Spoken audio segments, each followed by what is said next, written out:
Danny here from cruiseyseadays. Cruising and cruise ships have amazing facts. Like, did you know cruise ships are made with some superstitions in mind?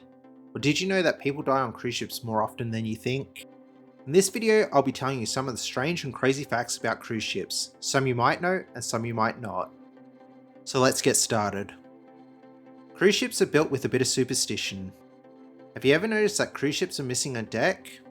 Most cruise ships, this will be deck 13. It is a mistake that the builders are making. The number 13 is considered unlucky by some, and the cruise lines don't want to take the risk. In some countries, the number 17 is unlucky, and cruise lines from those countries like MSC will miss deck 17 instead of 13. The most popular cruise port. The most popular cruise port is Port Canaveral in the United States of America. It is currently the most popular cruise port in the world. During the 2022 and 2023 season, it had 4,072,396 passengers go through it. The second most popular is Port Miami, which until recently was the most popular. The country with the most cruises.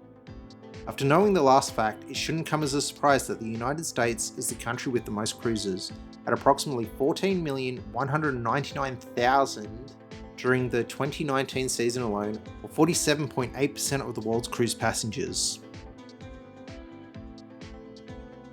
Biggest cruise ship.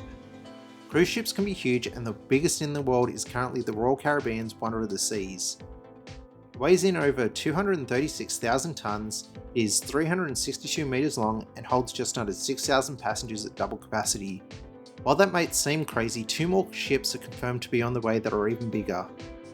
The Wonder of the Seas' sister ship, the Utopia of the Seas, which is going to be slightly bigger, and an even newer class of ship called the Icon of the Seas, which will be even bigger than that.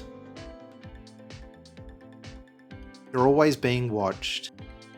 Take a look around and notice something. Cameras are all over the place. The casino, the hallway, the buffet, almost every square inch of the ship is being monitored by security cameras. There are a couple of exceptions to this though. You don't have to worry when you're using the bathroom or while you're inside your cabin. But if you're out on your balcony, they can watch you there as well. So you might want to watch what you're doing out there. You drink seawater. Have you ever brushed your teeth or drank some of the water that comes out of the taps on a cruise ship and thought it tasted a little funny? Your taste buds haven't gone on holiday like you have. The water you're drinking is desalinated. They do this because rather than have tanks that hold fresh water and refill them when the cruise ship returns to port, they will pump the water from the oceans as they're going through and remove as much salt as they can. Crew have their own bar and buffet. Have you ever wondered why you don't see the crew getting food in the same places as you do? It isn't that the cruise lines don't feed or allow the workers to drink, but rather they have their own areas underneath the cruise ship. The brig. On some cruise ships there is a jail called the brig, and passengers have been locked up there. They're a small room that is usually only has a bed and a toilet and maybe a shower and not much else. Some cruise lines don't have one though. If you mess up, they will just confine you to your cabin. Don't worry, you're not going to get thrown in the brig if you accidentally knock into someone. It's usually only reserved for the most serious crimes. Now, whether the cruise lines decide to keep you in the brig until the end of the cruise or let you out or disembark you at the next port is up to them. There is a morgue on board. It is estimated that the number of deaths around on a cruise ship is 200 per year. With many passengers young and old, this shouldn't be a surprise. So what do cruise ships do with those that have passed? The cruise ships have a morgue on board. If you're a regular cruiser and think you're lucky enough to have never been on a ship without a death, you may not know that there has been one. The cruise lines don't make it a practice to tell everyone that a passenger has passed, only the immediate family and friends that are a part of that group.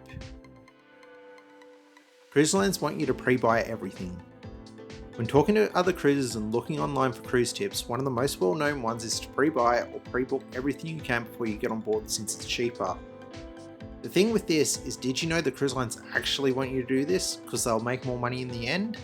This might sound confusing. After all, pre-buying things doesn't sound like it'll make the cruise line more money.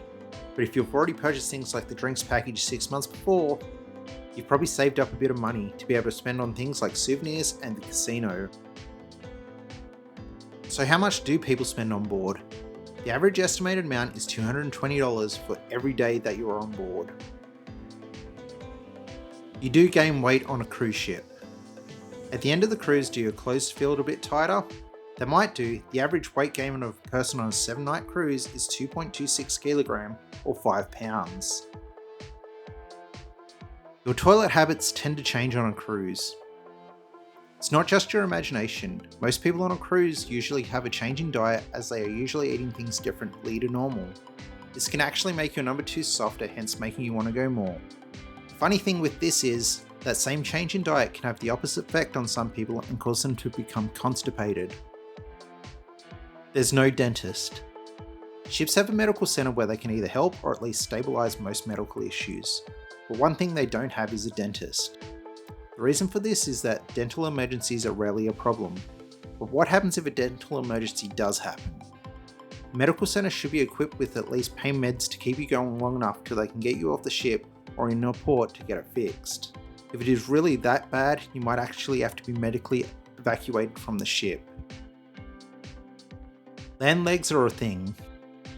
For some people, the rocking on the ship doesn't end once they come back to land. They might still feel the rocking days after they've left the ship.